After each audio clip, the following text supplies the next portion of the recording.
Hello everyone, আমি ইমরান খান। আমি একজন এসএসসি প্রফেশনালস অ্যান্ড রিসেন্টলি আমি আয়ারল্যান্ডে ভিসা হয়েছে আমার প্রোগ্রামের নাম MSc in financial analytics. So ফাইন্যান্সের সম্পর্কে আমি জেনেছি সোশ্যাল মিডিয়া থেকে। আমি এর আগে একটা এজেন্সির সাথে কাজ করেছি আয়ারল্যান্ডের বিষয়ে। সো তারা আমার অফার লেটার এনে দেওয়ার পর আমি তাদের সম্পর্কে কিছু রিউমার শুনেছি। দেন আফটার দ্যাট আমি ফাইন্যান্সের সাথে কন্ট্যাক্ট করলাম অ্যান্ড ফাইন্যান্সের থ্রুতে আমি আমার জানুয়ারি 24 সেশনের জন্য আমি আমার অফার লেটার আনলাম। They help me a lot because actually last যখন ভিসার জন্য আমি অ্যাপ্লাই করবো দ্যাট টাইম আমার বাবা অনেক অসুস্থ ছিল। সো আমি খুব একটা কোনো কাজের দিকে মনোযোগ দিতে পারিনি। তো সেই ক্ষেত্রে আরিফ ভাইয়াকে আমি প্রতিদিনই নক করতাম যে ভাই আসলে আমার আমি তো অনেক ব্যস্ত বা আমার তো অনেক দৌড়াদৌড়িতে আছি আমি তো আসলে কোনো কাজ আগাতে পারছি না। সো ভাই আমাকে বলছে ডোন্ট ওরি ম্যাম, আপনি জাস্ট নর্মালি যে কাজ এখন করতেছেন বা আঙ্কেলের দিকে ফোকাস দেন, বাকি যা আছে এগুলো আমরা খুব কম সময়ের মধ্যে ম্যানেজ করে ফেলবো। সো আলহামদুলিল্লাহ আমার বাবা একটু রিকভার করার পর আমি আমার কাজটা আবার শুরু করি, আমার প্রসেসিং এর কাজটা। তো সেই ক্ষেত্রে আরিফ ভাই আমাকে আমি বলবো যে 24/7 উনি আমাকে হেল্প করেছে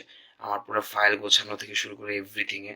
দেন যখন সব গোছানো শেষ হলো, আমার পেমেন্ট এভরিথিং যখন আমি শেষ করলাম, তখন রিভিউ করার ক্ষেত্রে আরিফ ভাই আমার এখনো মনে আছে ওনার উনি তো অনেক ব্যস্ত মানুষ। তো আফটার ওনার অনেক ব্যস্ততার মাঝখানে উনি আমাকে অনেক সময় করে আমার সাথে বসে আমার ফাইলগুলো রিভিউ করেছেন। আফটার দ্যাট এগুলো আমরা জমা দিয়েছি অ্যান্ড দেন ফাইনালি নভেম্বরের 3 তারিখ 4 তারিখের দিকে আমি আমার ফাইলটা জমা দিতে সক্ষম হয়েছি। তো ফাইন্যান্সের এই জন্য আসলেই ধন্যবাদ যে আমার এই যে ফার্দার যে এডুকেশনাল জার্নিটা আছে, একাডেমিক জার্নিটা, সেই ক্ষেত্রে ফাইন্যান্সের একটা বড় অবদান আছে। সো আর সবচেয়ে মজার যে ব্যাপারটা বা সবচেয়ে আসলে যে জিনিসটা আমাকে খুব বেশি অবাক করছে, এতগুলা সার্ভিস যে তারা আমাকে দিচ্ছে এভাবে এভাবে 24/7 উইদাউট পেমেন্ট।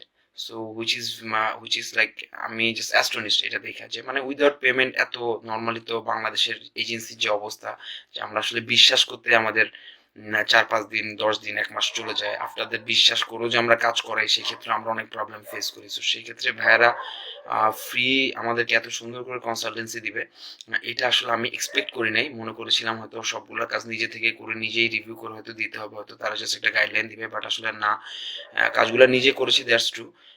তাদের গাইডলাইনটা ছিল পারফেক্ট। প্রতিটা কাজেই যখনই যেখানে আমরা প্রবলেম ফেস করছি সেই জায়গায় উনি আমাদেরকে প্রপার গাইডলাইনটা দিছে। সো দ্যাটস ওয়াই যদি কেউ আয়ারল্যান্ডে ট্রাই করতে চায় তাদের একাডেমিক জার্নি স্টার্ট করার জন্য ফার্দার, সেই ক্ষেত্রে আমি অবভিয়াসলি ফাইন্যান্সারকে আমি রিকমেন্ড করব। আর একটা কথা না বললেই নয়, আমি যখন আমার ফাইলগুলো রিভিউ করি, সো দ্যাট টাইম আমার কভার লেটারে কিছু প্রবলেম ছিল, যে জিনিসগুলো খুবই আসলে লাইক ফাইন্ড আউট করাটা খুবই কষ্ট, মানে খুবই কঠিন ছিল। বাট আমি তার মানে আরিফ ভাই যখন উনি আমার সাথে যখন রিভিউ করতেছিল, উনি প্রতিটা জায়গায় আমাকে দেখাই দিচ্ছে যে ইমরান এই জায়গাগুলোতে একটু চেঞ্জ দরকার।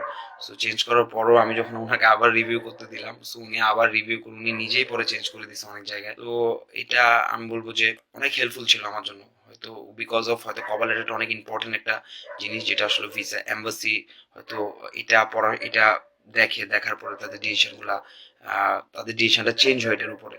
সো এই জিনিসটা খুব ইম্পর্টেন্ট ছিল আমার জন্য, যেহেতু আমার ওয়ার্ক এক্সপিরিয়েন্স এভরিথিং মিলে আমি খুব ম্যাসা কাজের একটা অবস্থা করে ফেলছিলাম। সো সেই ক্ষেত্রে আরিফ ভাই অনেক হেল্প করছে। থ্যাংকস টু আরিফ ভাই, স্পেশাল থ্যাংকস টু আরিফ ভাই অ্যাকচুয়ালি।